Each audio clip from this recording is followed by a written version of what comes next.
So we are into the second class of ratio. अगर हम quickly recap करेंगे last class को, तो सबसे पहले हमें यह समझ में आया कि this is a comparison of two और more terms of same nature and same units. फिर हमने इसके टाइप्स के बारे में बात किए, कैसे इसको एक्सप्रेस किया जाता है वो समझा।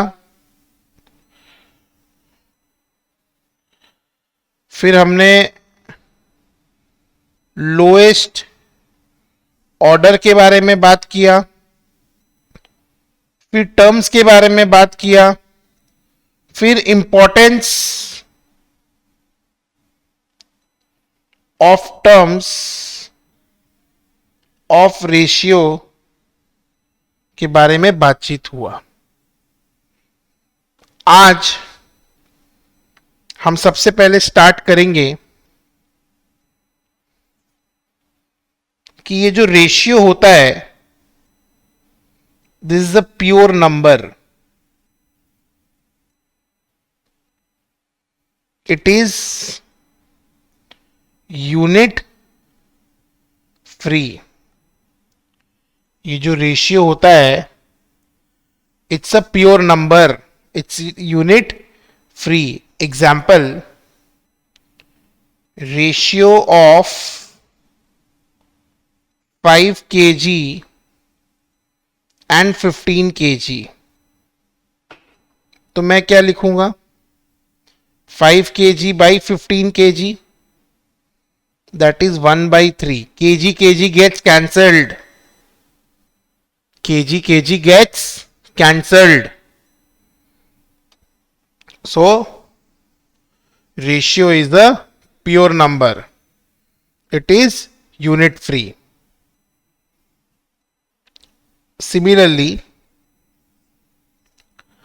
अगर आप रेशियो निकालने बोलेंगे 5 मीटर एंड 200 सेंटीमीटर का, तो क्या रेशियो निकलेगा, हाँ या ना? 5 मीटर एंड 200 सेंटीमीटर का निकलेगा, but units are not same. तो सबसे पहले क्या करना पड़ेगा? यूनिट्स को सेम करेंगे।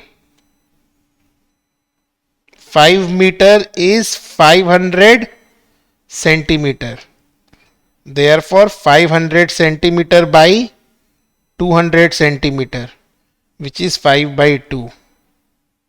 Centimetre gets cancelled, centimeter gets cancelled। अब मेरा एक सवाल है कि वेट एंड हाइट का रेशियो निकल सकता है क्या? वेट एंड हाइट का रेशियो निकल सकता है क्या? बोलिए, कैन वी कैलकुलेट? निकाल सकते हैं आप? मेरे हिसाब से वेट या तो केजीज में होता है या पाउंड्स में होता है, और हाइट तुम्हारा इंचेस या सेंटीमीटर ऐसे होता है। तो it is not possible to find the ratio between weight and height. बोलिए, यहां तक क्लियर है?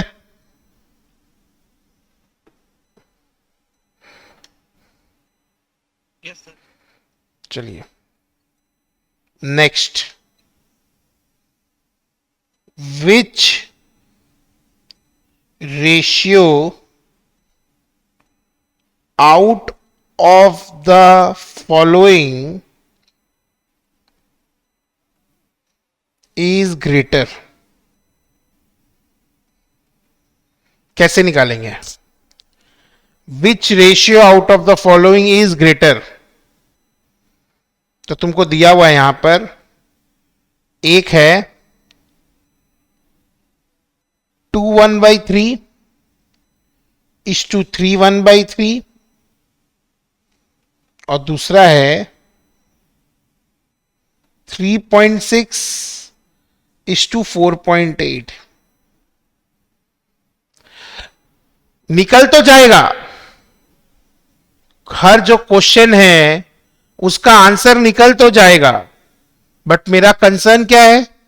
कैसे, हाउ विल यू कैलकुलेट, कैसे बनाएंगे आप? सर सीधा अपने को डेसिमल या परसेंटेज में एक्सप्रेस करना होगा।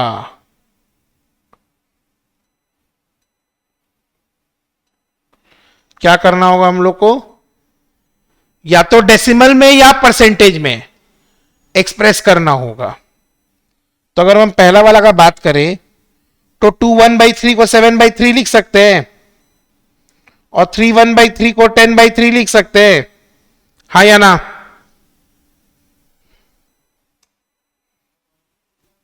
तो नेक्स्ट स्टेप में क्या हो जाएगा? 7:10, और उसके बाद में 0.70। सिमिलरली सेकेंड रेशियो में तो झमेला ही नहीं है, सीधा कैलकुलेटर में डिवाइड मारिए, आपका आ जाएगा 0.75। आया?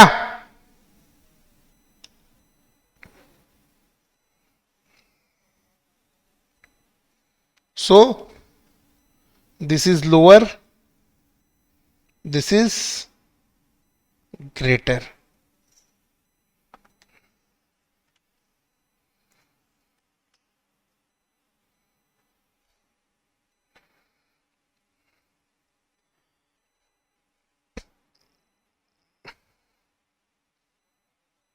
प्रोसेस क्लियर हुआ? अपने को रेशियो को डेसिमल या परसेंटेज में एक्सप्रेस करना होगा, तभी आपका आंसर एक्यूरेट आएगा।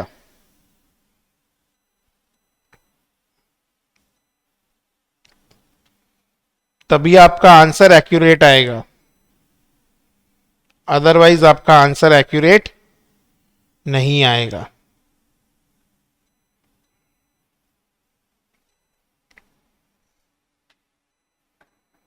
मेरा सवाल है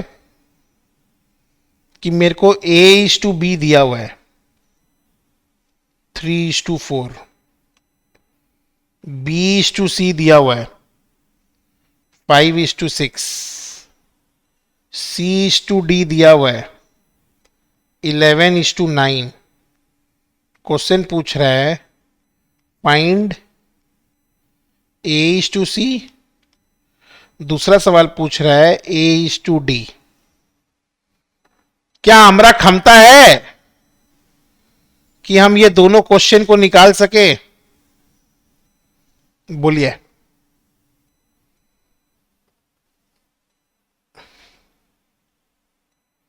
कैन यू सॉल्व?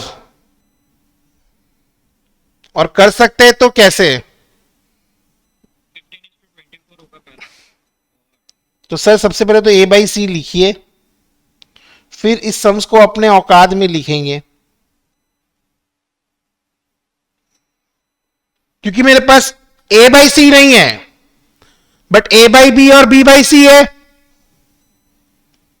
तो भैया ए बाई सी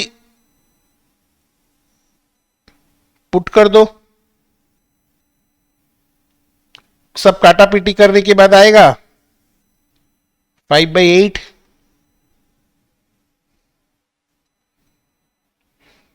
सिमिलरली आप ए बाई डी को क्या लिख सकते हैं?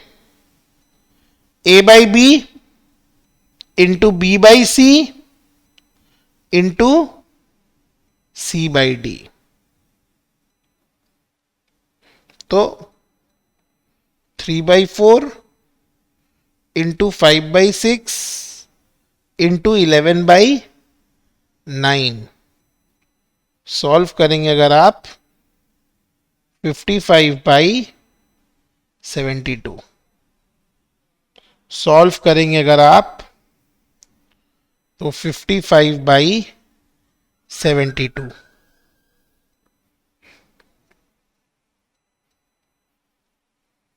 बोलिए, यहां तक अगर किसी को कोई भी कंसर्न है तो उसको बोलना पड़ेगा। यहां तक अगर किसी को कोई भी कंसर्न है तो उसको बोलना पड़ेगा।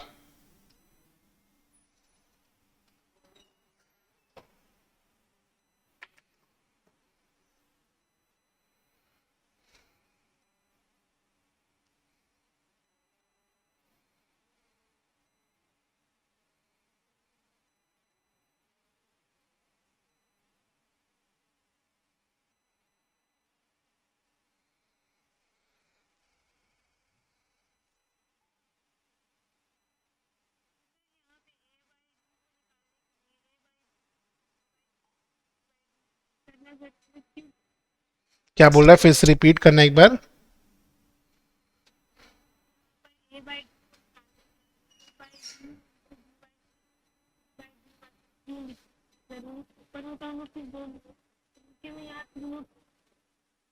क्योंकि आप देखिए, अगर आप ए बाई डी निकाल रहे हो तो आप क्या लिख सकते नीचे? अगर आप a by c into c by d लिखेंगे तो आपको तो क्वेश्चन में ए बाई सी नहीं पता ना। आपको पता है क्या ए बाई सी?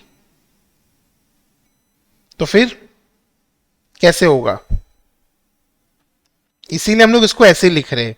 जो रेशियो पता है उसी में से आंसर निकालना है ना। अब देखिए, ए इज टू बी पता है हम लोग को 2/3, ठीक है। बी इज टू सी पता है हम लोग को 4:5। क्वेश्चन में निकालने बोला है C/A। अब बच्चा तो कंफ्यूज कर जाएगा कि भैया हमको तो C/A निकालना सिखाया ही नहीं है, हम आपको क्या सिखाए हैं? हम आपको A/C सिखाए हैं ना। तो आप C/A कैसे निकालेंगे? आपका बोलना गलत नहीं है, आप सही है एकदम। निकाल सकते हैं क्या C/A?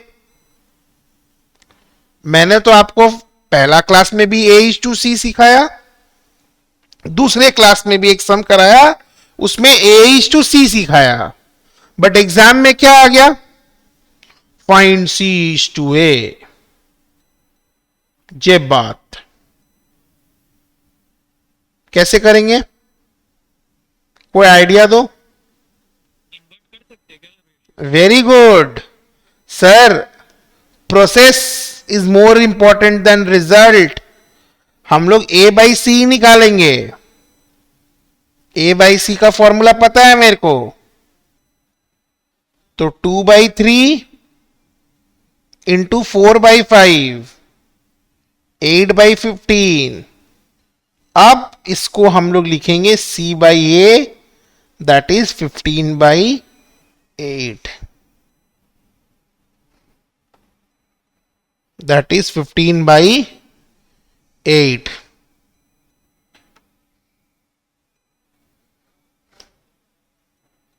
बोलिए, यहां तक क्लियर है?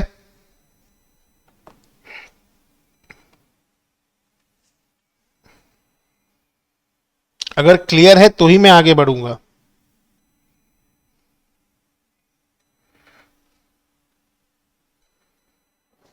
आगे बढ़ सकते हैं हम लोग।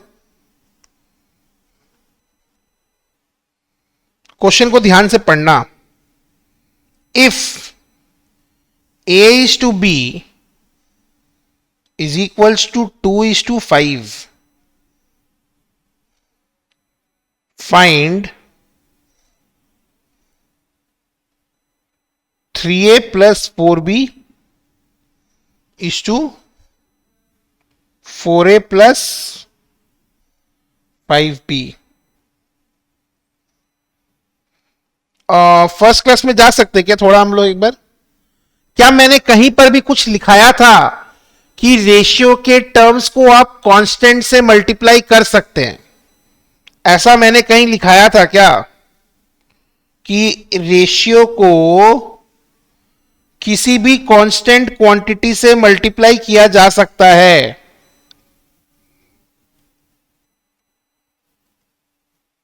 किसी भी कांस्टेंट क्वांटिटी से मल्टीप्लाई किया जा सकता है? बोलिए, क्या मैंने ये लिखवाया था आपको? हाँ या ना? हाँ मैंने लिखवाया था, मैंने एग्जाम्पल भी दिया था आपको कि आप या तो a इज टू बी को a के इज टू बी के लिख सकते, या आप a इज टू बी को a बाई के इज टू बी बाई के लिख सकते हैं। Either you can divide it और यू कैन मल्टीप्लाई इट। तो यहां मैं बोल सकता हूं कि a इज टू बी जो है वो 2k है और 5k है।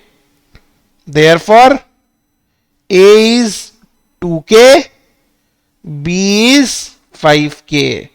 अब जब आपको a और b पता है, इसको यहां पर आपको क्या करना है? PLACE प्लेस करना है। जिस चीज का रेशियो निकालने बोल रहा है वहां आपको प्लेस करना है। तो 3 के साथ में a है 2k, 4 के साथ में b है 5k, फिर 4 के साथ में a है 2k,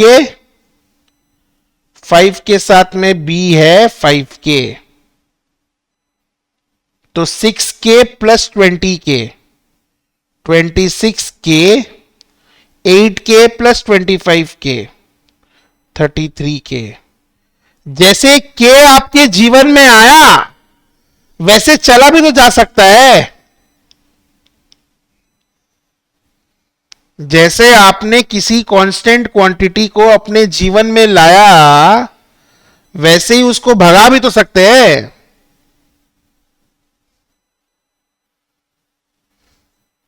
यस और नो?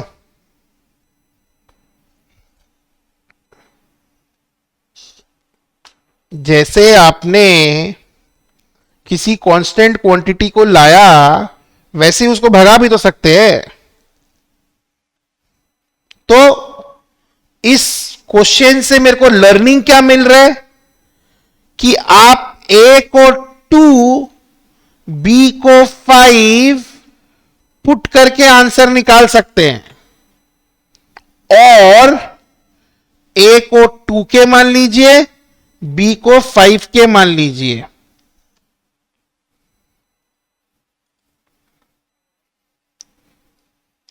ये इजी होगा, ये थोड़ा कॉम्प्लेक्स है।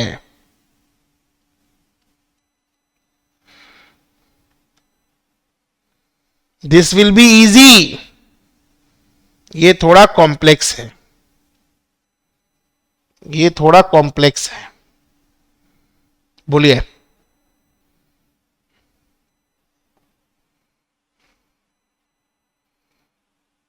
एक समझे आप लोग करेंगे? बोलिए।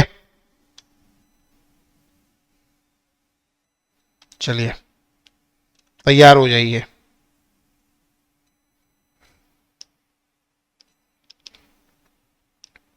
सवाल है if A is to B is equals to 3 is to 4, then 6A plus B is to 4A plus 5B. क्या करना है? 3K 4K लेंगे कि 3 और 4 लेके चले? Very good. तो 6 into 3 plus 4, 4 into 3 plus 5 into 4, 22, 32. क्या सबका सॉल्व करके 11:16 आ रहा है?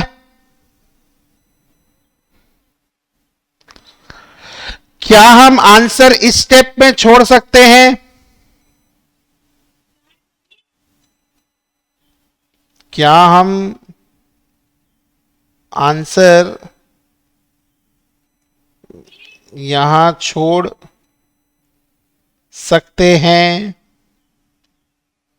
जवाब है no, no, no, no, no.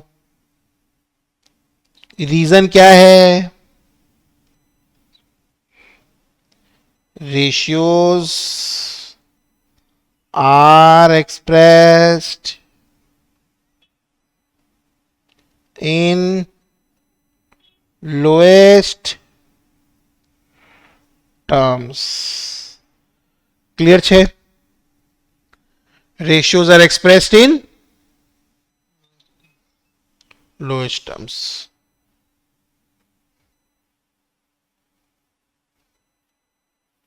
आगे बढ़े कि नहीं बढ़े? बढ़ जाते हैं. एक इंटरेस्टिंग क्वेश्चन दिखाई दिया हमको, ट्राई करिए.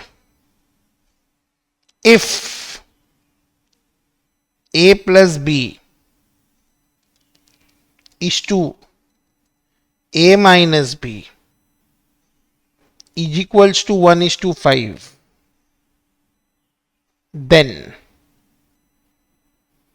H square minus B square is to A square plus B square is equals to question mark.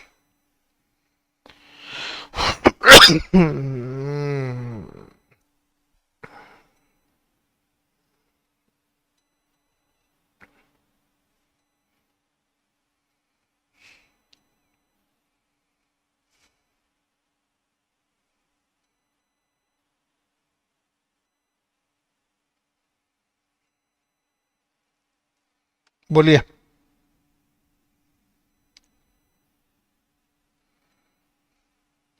Sir सबसे पहले जो गिवन कंडीशन है ना, उसको आप लिखिए और क्रॉस मल्टीप्लाई करिए. क्रॉस मल्टीप्लाई करने से क्या होगा, मेरा ये आ जाएगा. अब एक काम करिए, आप सारा ए को एक तरफ रखिए और सारा बी को एक तरफ रखिए.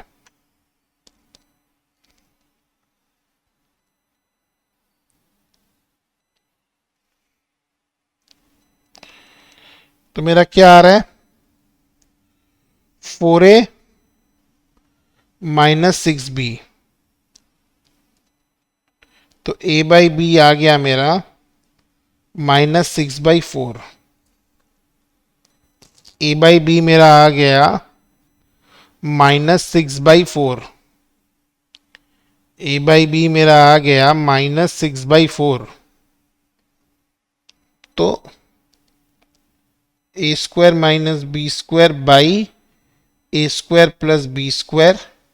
तो यहाँ पे a square by b square आ जाएगा 36/16. 36 minus 16 by 36 plus 16, that is 20/52 which is 5/13, क्योंकि मेरे को ए और बी चाहिए ही नहीं, मेरे को क्या चाहिए, ए स्क्वायर बी स्क्वायर चाहिए ना।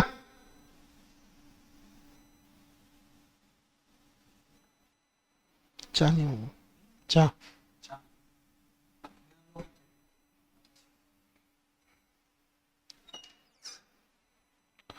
बोलिए, फिर से मैं अच्छे से लिखता हूं एक बात, जो सम्स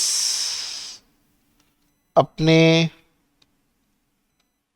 औकात का नहीं होगा उसको अपनी औकात में लाएंगे। घबराना नहीं है, किस लिए घबराना है भाई, क्या होगा घबरा के।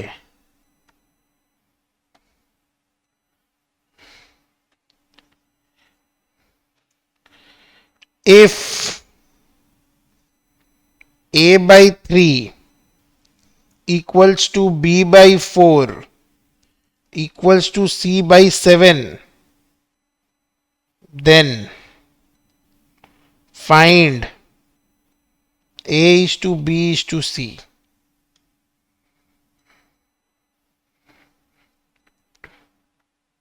तो हम लोग क्या करेंगे, a/3 equals to b/4 equals to c/7 को k ले लेंगे, तो a आ जाएगा 3k,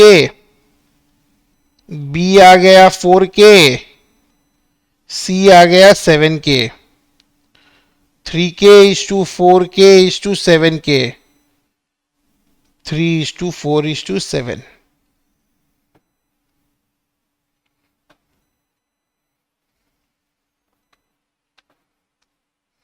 तो मेरा एनालिसिस क्या बोलता है,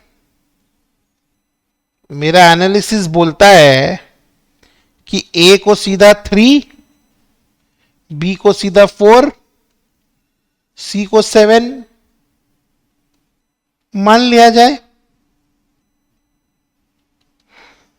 इतना मेहनत कौन करेगा, के लगा करके। बोलिए, कॉन्सेप्ट क्लियर हुआ कि अगर a/3 b/4 c/7 है, then a is 3, b is 4, c is 7। इसी क्वेश्चन में बोला है find a plus B plus c by c. तो या तो तुम लोग 3k plus 4k plus 7k by 7k करो, तुम्हारा 14k बाई 7k आएगा, काट पीट के 2। और डायरेक्टली तुम क्या कर सकता है, 3 प्लस 4 प्लस 7 बाई 7, तो भी तुम्हारा 14 बाई 7 2 आएगा। तो आप लोग कौन सा वाला करेंगे, विथ के या विदाउट के, कौन सा इजी है, विथ के या विदाउट के? पक्का?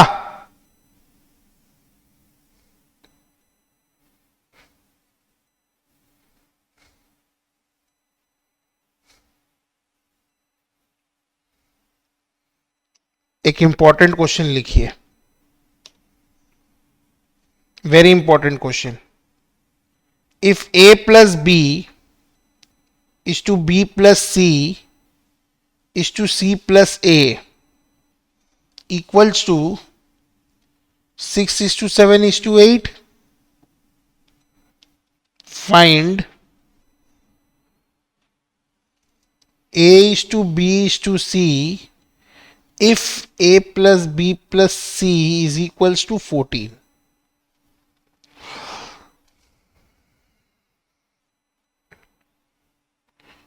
find a plus b plus c, find a is to b is to c if a plus b plus c equals to 14.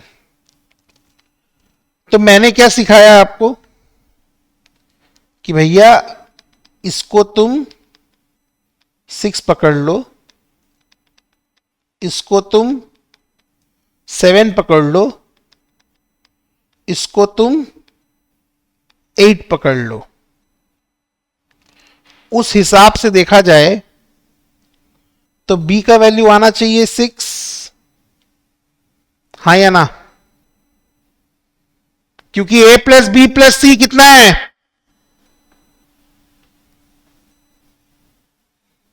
बोलिए. और c प्लस ए कितना है?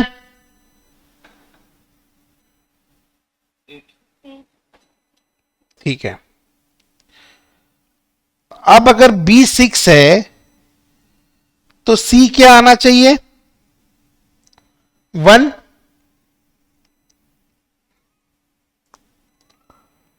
है ना? और a तुम्हारा आना चाहिए 0 हिसाब से. तो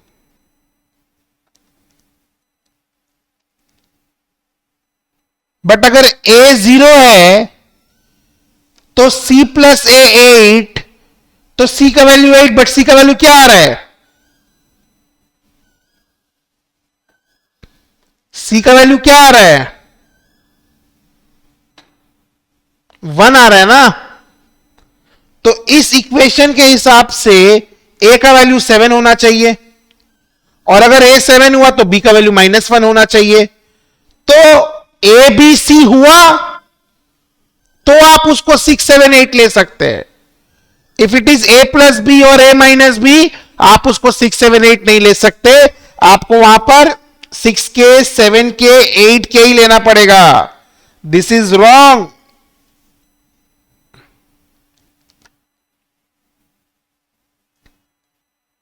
इसको आपको मानना पड़ेगा. इक्वेशन 1, इक्वेशन 2, इक्वेशन 3, अब आप ऐड करेंगे तीनों को. Adding 1 plus 2 plus 3, we get a plus B plus B plus C plus C plus A equals to 6k plus 7k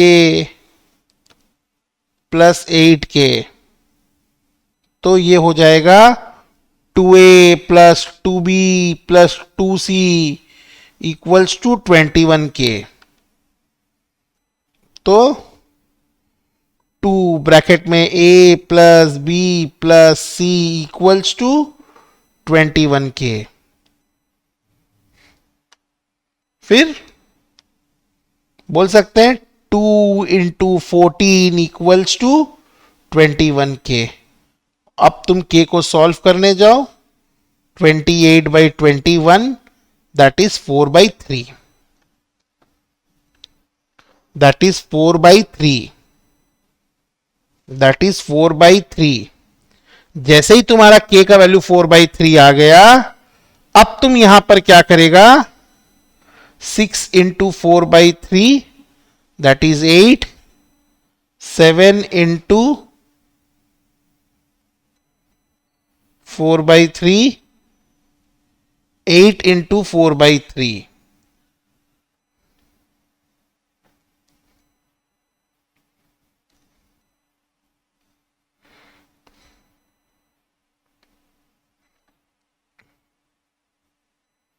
तो ये कितना आ रहा है?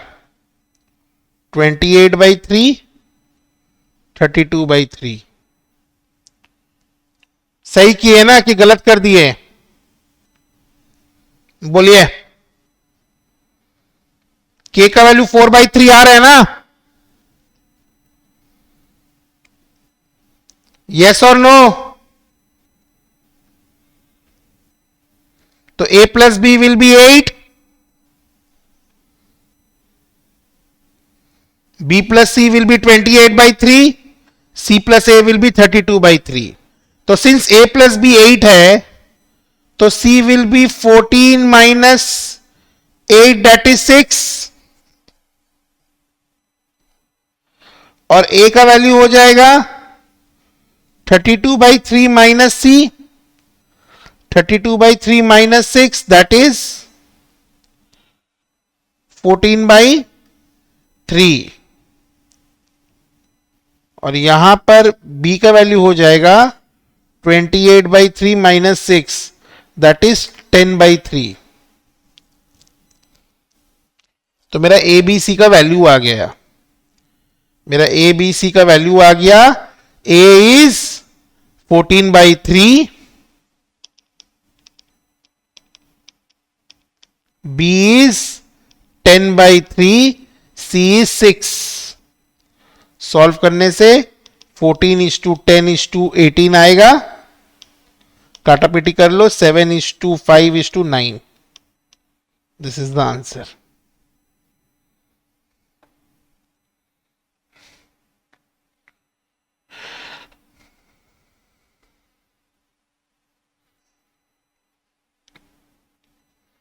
फिर से देखिए इस सब में क्या क्या पूछ सकता है आपको।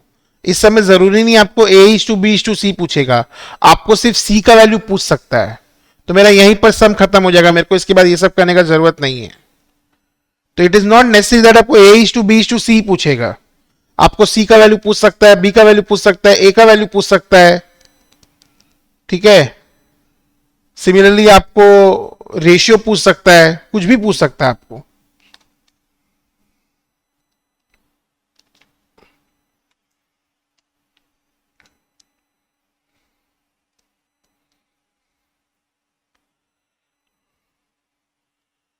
बताओ ये मैंने क्या बनाया है? What is this? This is a triangle. Sum of the angles of a triangle is equals to how much? 180 degree. तो हम लोग क्या बोल सकते हैं? हम लोग बोल सकते हैं कि angle A plus angle B plus angle C is 180 degree. हाँ या ना? तो अगर मेरे को एंगल ए निकालना है तो मैं कैसे निकालूंगा?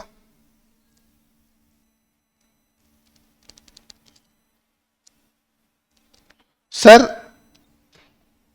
टू फाइंड दिस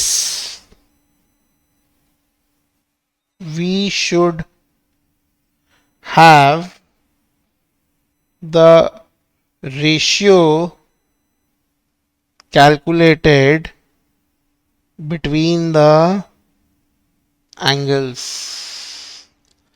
अगर आपके पास में रेशियो है तो आप निकाल सकते हैं। तो चलिए मैंने दे दिया आपको, angle A is to angle B is to angle C 7:2:11 ratio दे दिया। बोला जाओ रेशियो भी दे दिया, अब बंटवारा करो, अब बंटवारा करो।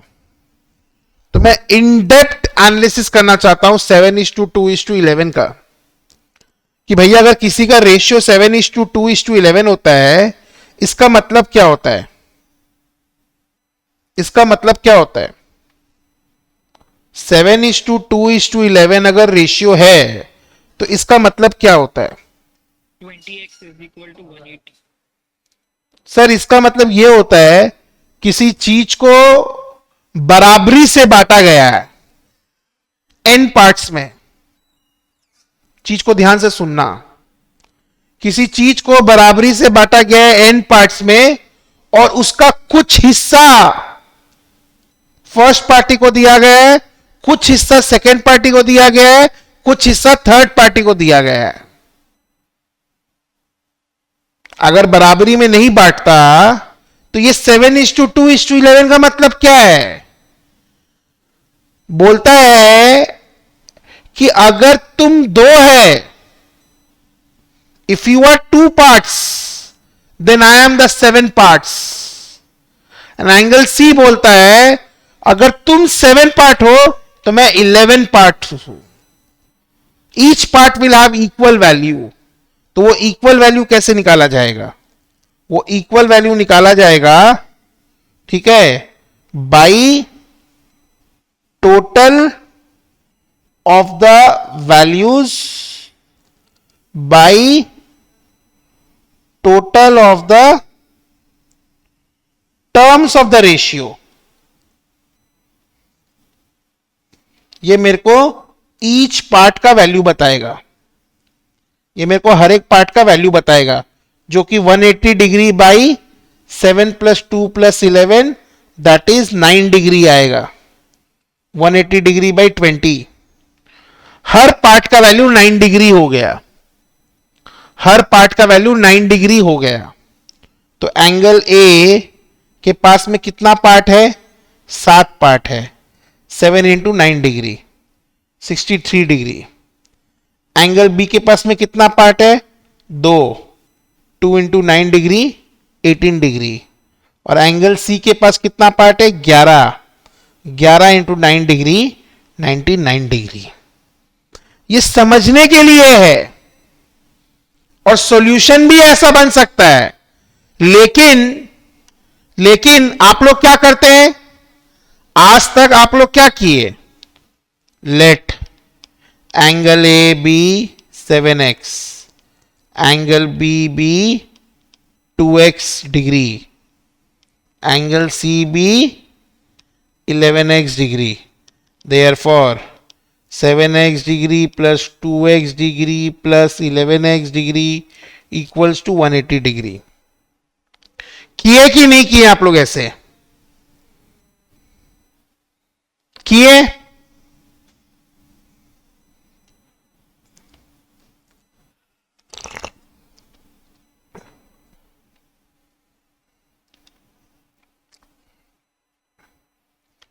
अगर मेरा इस कॉन्सेप्ट को और अच्छे से समझना हो ना, किसी को पाव भाजी बनाते हुए देखना, घर पे नहीं बाहर में। कभी देखे हो पाव भाजी का जो स्टॉल होता है?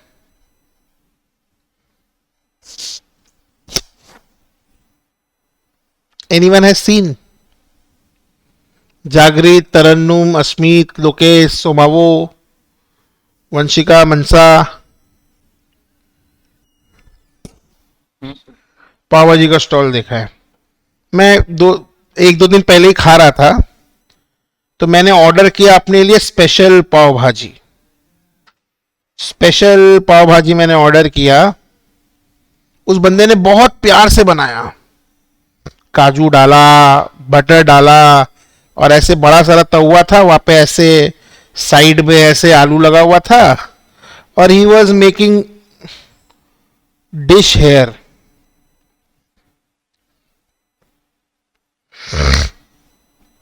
फिर जब भाजी बन गया, वो इस भाजी को एक कंटेनर में निकाल रहा था। एल्यूमिनियम कंटेनर देखा है आप लोगों ने?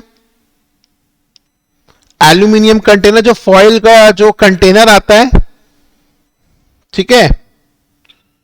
तो अगर कोई इंसान किसी चीज को एल्यूमिनियम कंटेनर में डालता है, तो मेरा नोशन क्या बोलता है कि वो उसको पैक कर रहा है? यस और नो? यस। तो अगर मैं एक नॉर्मल प्लेट में भाजी को डालूं तो मेरा रेशियो गड़बड़ा जाएगा।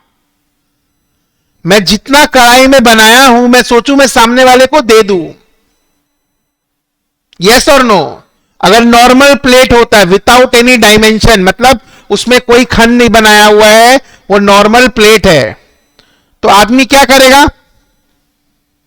सारा का सारा जितना बनाया है वो उस प्लेट में डाल देगा, हाँ या ना? ये अगर आप पैकिंग कराएंगे, तो आपको एल्यूमिनियम कंटेनर में देगा according to the dimension of the container.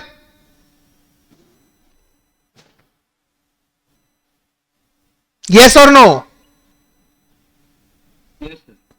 तो एल्यूमिनियम कंटेनर में डालने के बाद ये वाला पोर्शन भाजी का बच गया। ध्यान से सुनना मेरा बात। वो मेरे लिए भाजी बनाया, एल्यूमिनियम कंटेनर में भाजी डाला, इतना पोर्शन वाज लेफ्ट आउट। उसने इसको सेपरेट कंटेनर में रख दिया। वो मेरे को नहीं दिया, वो मेरे को नहीं दिया। He did not give it to me. Instead of, he kept it in a separate container. अपना रेशियो नहीं बिगाड़ सकते बेटा तुम। अगर तुम रेशियो बिगाड़ दोगे, तुम्हारा प्रॉफिटेबिलिटी पे फर्क आएगा कि नहीं आएगा? आएगा ना। चीनी किससे डालते हो? स्वाद अनुसार या चम्मच के हिसाब से? जल्दी बोलो। Wow. स्वाद अनुसार चीनी डलता है। हाँ बाबू? नहीं नहीं, कौन बोला ये? स्वाद अनुसार कौन बोला? स्वाद अनुसार चीनी कब से डलने लगा? चीनी तो चम्मच के हिसाब से डलता है कि भैया 4 कप चाय बन रहा है तो 3 चम्मच चीनी डालना है, 8 कप बन रहा है तो 6 चम्मच चीनी डालना है। सही बोल रहे हैं ना? चीनी का तो टी स्पून फिक्स है। तो मेरा बोलने का मतलब क्या था कि अगर वो ये सिस्टम नहीं निकालता तो उसका ये जो एक्स्ट्रा पोर्शन है वो कस्टमर को दे देता। तो ऑब्वियस बात है, 4 रुपया, 5 रुपया, 10 रुपया, जितना भी वैल्यू है इसका, वो तो उसका लॉस। यस और नो? तो आप भी जब कभी बंटवारा करेंगे, जब भी किसी पार्ट्स का बंटवारा करेंगे, पहले हर पार्ट का इक्वल वैल्यू निकलेगा। पहले हर पार्ट का इक्वल वैल्यू निकलेगा। एचयूएफ का मतलब सुना है किसी ने? एचयूएफ का मतलब क्या होता है? What is HUF? Hindu undivided family. Very good. Hindu undivided family.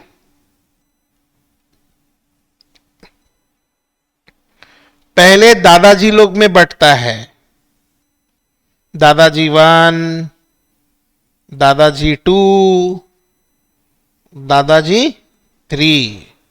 उसके बाद दादाजी का बेटा बेटी लोग में बंटता है, उसके बाद पोता पोती में बंटता है। अगर हम लोग क्या करेंगे, अगर हम लोग सारे फैमिली के मेंबर्स को जोड़ दे और डिवाइड इनटू करें तो उससे क्या होगा? उससे कैलकुलेशन सही बैठेगा कि गलत बैठेगा? उससे कैलकुलेशन सही बैठेगा कि गलत बैठेगा? गलत बैठेगा। इसीलिए बोला जाता है कि जब भी बंटवारा करो, ध्यान से बंटवारा करो, रेशियो देख के बंटवारा करो।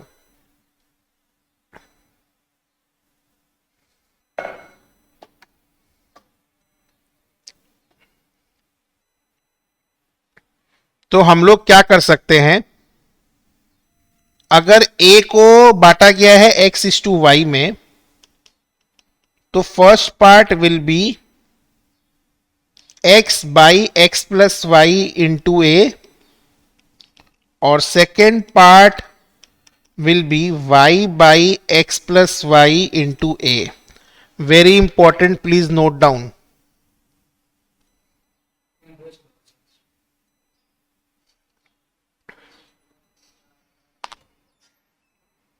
Very important this part.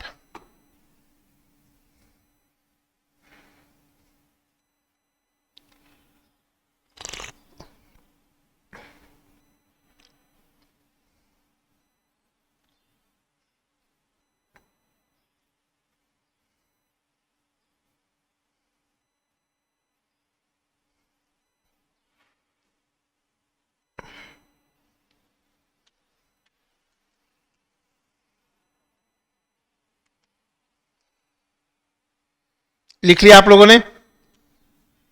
चलिए सॉल्व करिए. Divide ₹1024 in the ratio of 9:7.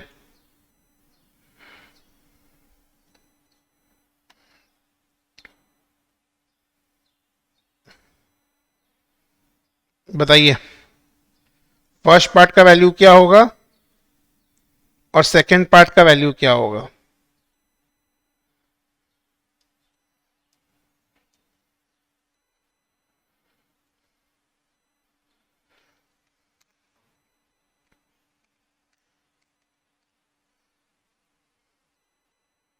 बोलो लोकेश,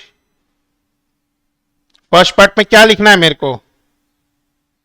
सबसे पहले स्टेप 1 बताओ. स्टेप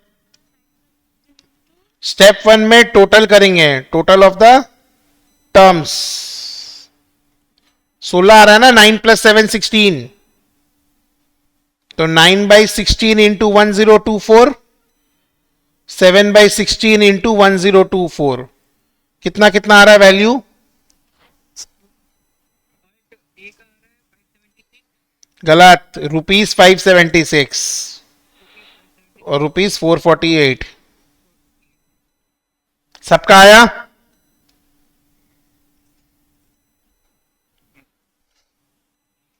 चलिए division of ₹750 into 3 parts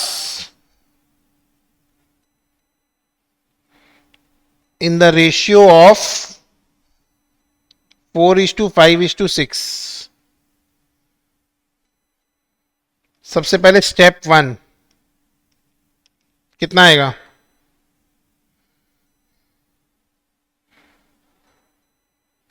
total of all the terms. कितना आ रहा है स्टेप 1 का वैल्यू? सर 15 आएगा. Very good. तो फर्स्ट पार्ट ₹250, सीख गया तुम लोग. ₹200, ₹200. Second part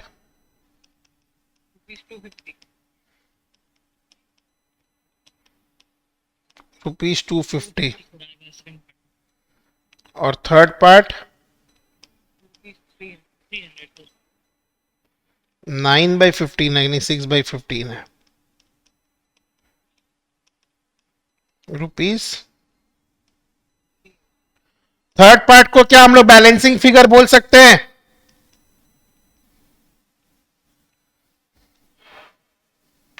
so instead of calculating सीधा 750 - 200 - 250 करो, ताकि तुम्हारा डेसिमल एरर नहीं आएगा. ताकि तुम्हारा डेसिमल एरर नहीं आएगा. इन केस जहां पर डेसिमल आता है वहां पर, है ना, कर सकते हैं ना? कर सकते हैं कि नहीं कर सकते हैं? किसी भी एक पार्ट को बैलेंसिंग फिगर बना ही सकते हैं हम लोग. क्यों? तीनों पार्ट का टोटल मिला के क्या होगा? तीनों पार्ट का टोटल मिला के क्या होगा? 750. तो जब दो पार्ट आ ही गया है तो फिर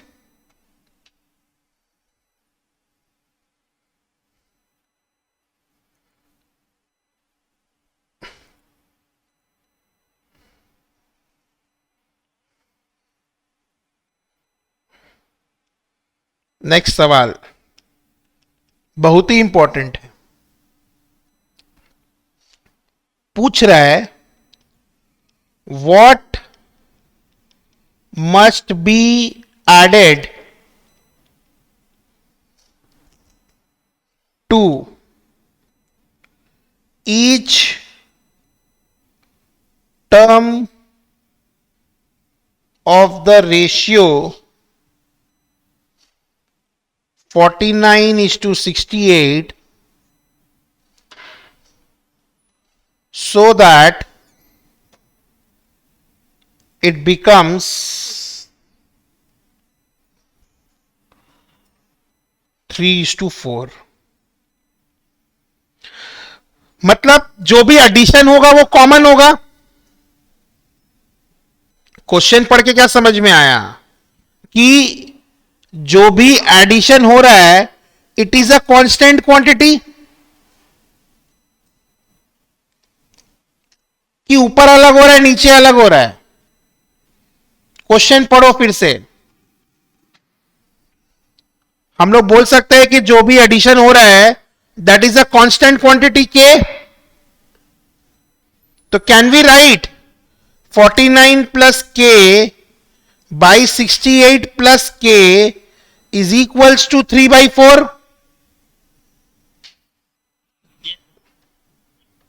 क्रॉस मल्टीप्लाई करिए। 196 plus 4k equals to 204 plus 3k। So k का वैल्यू आ गया 8।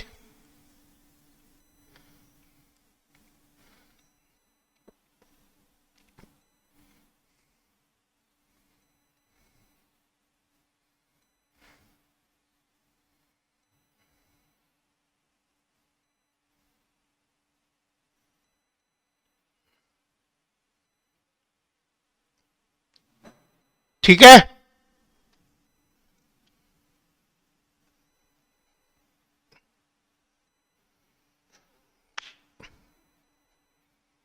बोलिए। जितना भी क्वेश्चन किए क्लियर है सभी को? चलिए नेक्स्ट क्लास में इसको ओवर कर देंगे हम लोग। ठीक है, चलिए टेक केयर।